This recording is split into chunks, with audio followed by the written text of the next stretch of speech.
Hey guys, how's it going? Uh, so just want to give you guys, um, just want to tell you guys what happened to me a couple of days ago with my car and how I got it fixed. So basically, I was at the park.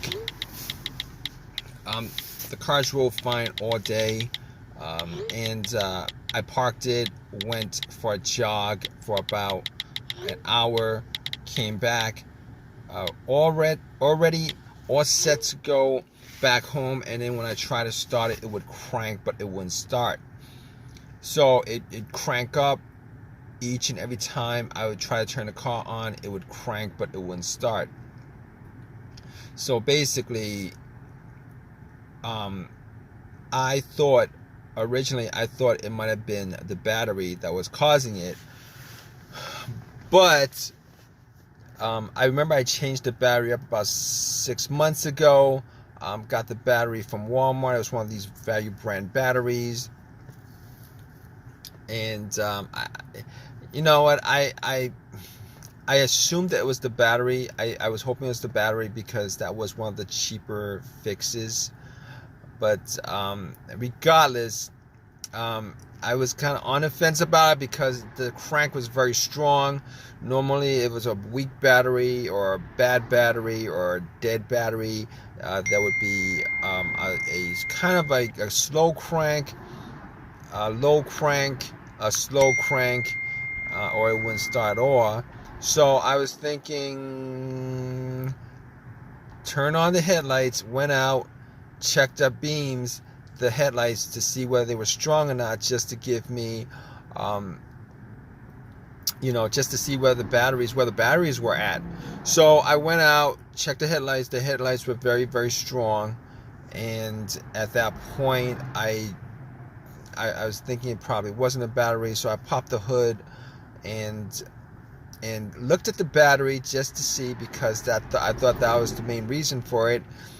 Terminals were a little bit corroded, and I remember last time I really didn't clean the terminals at all. There was a little bit of debris on the inside, whitish stuff, and I pretty much had a can of Coke in the car, poured it on the terminals, had it fizz up, oxidized, and took some napkins to clean it, and popped it back in. They weren't loose, but they weren't super tight as far as the terminal is concerned. I was able to pop them out, pop them in,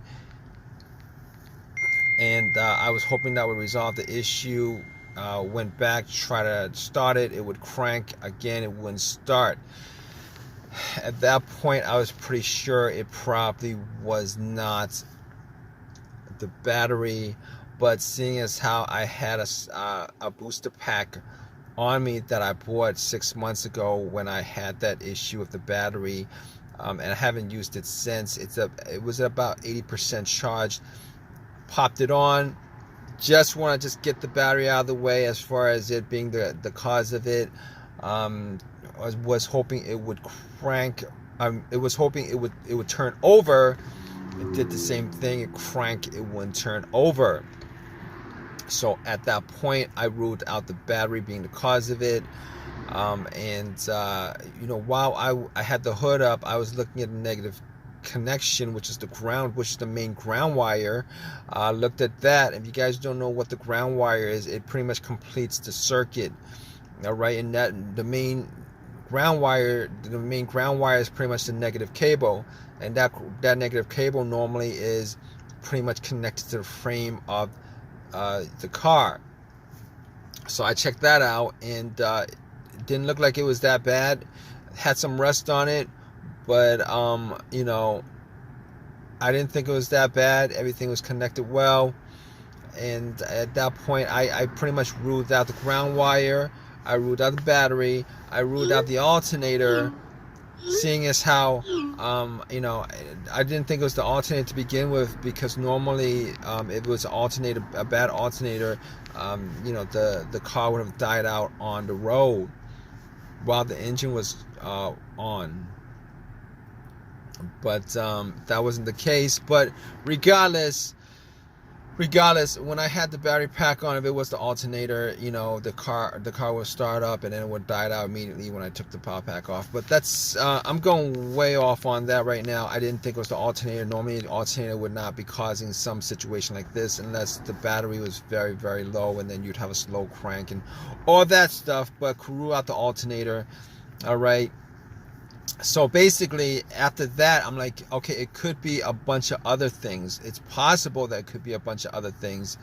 But then I realized there was no check engine light at all on, there's no check engine light at all on the dash. And I haven't had a check engine light in a long while on this car. I haven't had a check engine light in a long, long while on this car. So basically, at that point, I could pretty much rule out a bunch of other stuff that actually had a sensor connected to it, whether it be the mass airflow sensor that could cause it, if that was an issue with that, throttle position sensor, camshaft, crankshaft, a whole bunch of stuff that has a sensor connected to it. I could pretty much rule that out.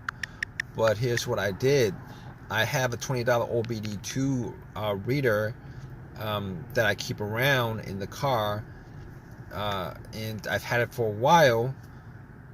Okay, so in this situation, I was thinking, let's analyze this. Let's pretty much deduct what we need to deduct as far as causes of this, deductive reasoning as far as the causes of this. I'm like, there's a chance it might be the car's computer having issues for whatever reason. It's not connecting with the car itself. And I gotta rule that out. So I put the OBD2. And I know the OBD2 is normally not gonna tell me without a check engine light. Normally it's not gonna read anything. Well, it's gonna analyze everything and it's gonna put out readout, but it's not gonna tell you. Anyway, I put in the OBD2 and it scanned all the way through, gave me a readout.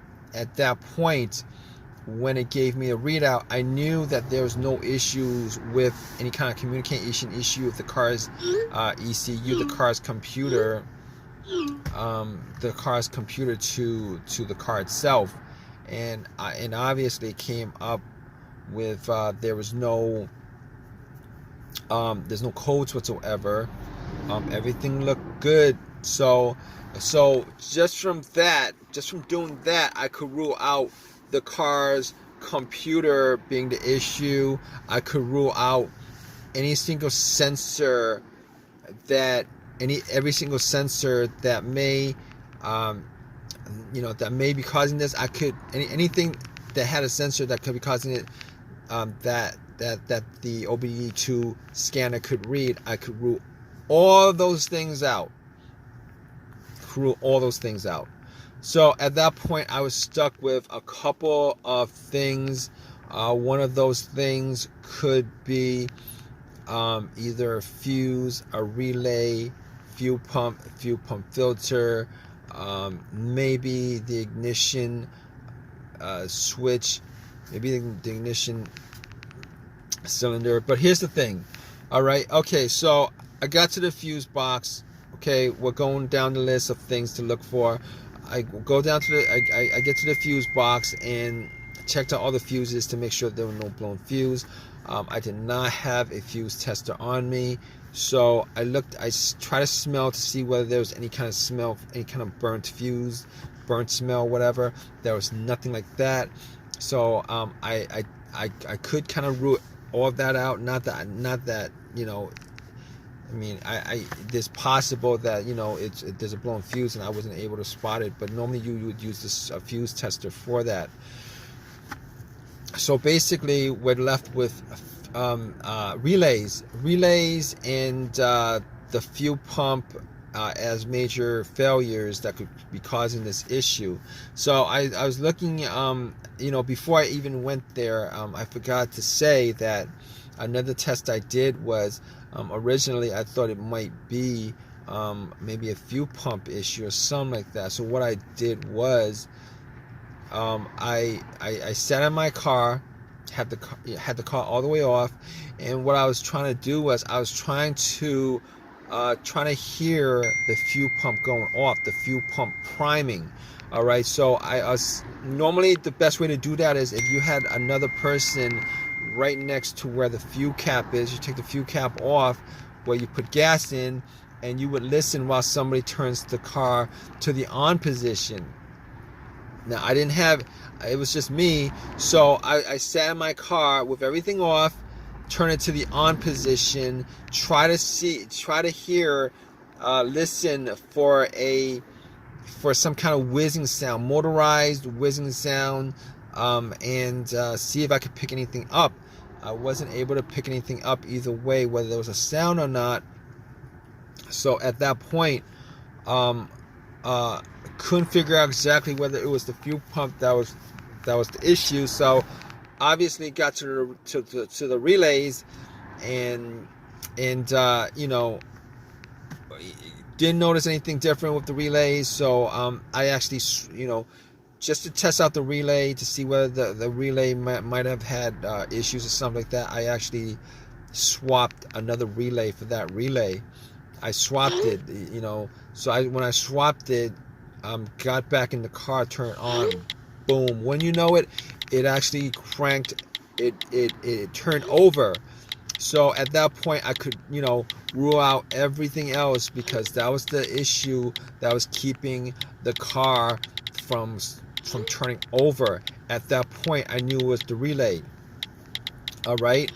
If it didn't turn over, it might have been something else, probably the fuel pump or whatever. Could be, you know, probably the fuel pump. But anyway, just to tell you how I fixed it, you know, went to AutoZone, got another relay, swapped it out, and haven't had an issue, haven't had a crank no start issue since. It turns over just fine. And you know, ever since that happened a couple of days ago, car's been driving fine. It's been turning over fine. It's been cranking over fine. Had no issues with it. So if you guys are in this situation, you know, you guys want to know, try to figure out what's causing that situation, what you guys, you know, just go down the list of what I went through on this video.